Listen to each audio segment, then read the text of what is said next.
સુરતના સૈયદપુરા ખાતે ગણપતિની મૂર્તિ પર પથ્થરમારો થયો હતો તેમજ મૂર્તિ ખંડિત કરવાના કેસમાં બે મહિલાઓને ઝડપી પાડવામાં આવી છે।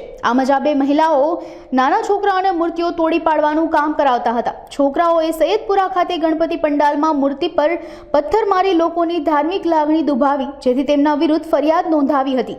સર્વેલન્સ સ્ટાફના પોલીસ માણસો સાથે વર્કઆઉટમાં રહી ગુનામાં સંડોવાયેલ આરોપી महिलाओं ઝડપી पाड़ी હતી।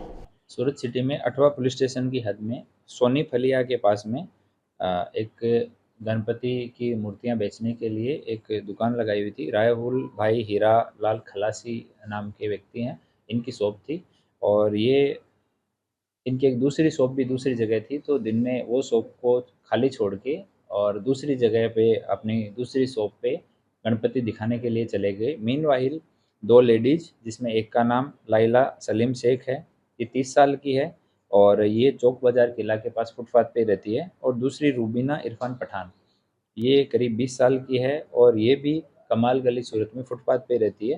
ये दोनों के हस्बैंड जो हैं उनके साथ नहीं रह रही हैं, ये फुटपाथ पे रह रही हैं। और ये दोनों और इनके साथ दो छोटे बच्चे वो राहुल भाई की दुकान में घुसे और वहाँ पे गणपति की मूर्तियाँ थी, उनके साथ में करीब 10 से ज़्यादा गणपति की मूर्तियाँ थी। उनके किसी के हाथ उंगली इस तरह से तोड़े गए और करीब 60,000 का नुकसान दुकान में किया गया। तो इस संबंध में फरियाद मिलने पर 8वां पुलिस स्टेशन में आईपीसी की कलम 299, 324 4 329 4 और 54 के तहत एफआईआर दर्ज की गई है।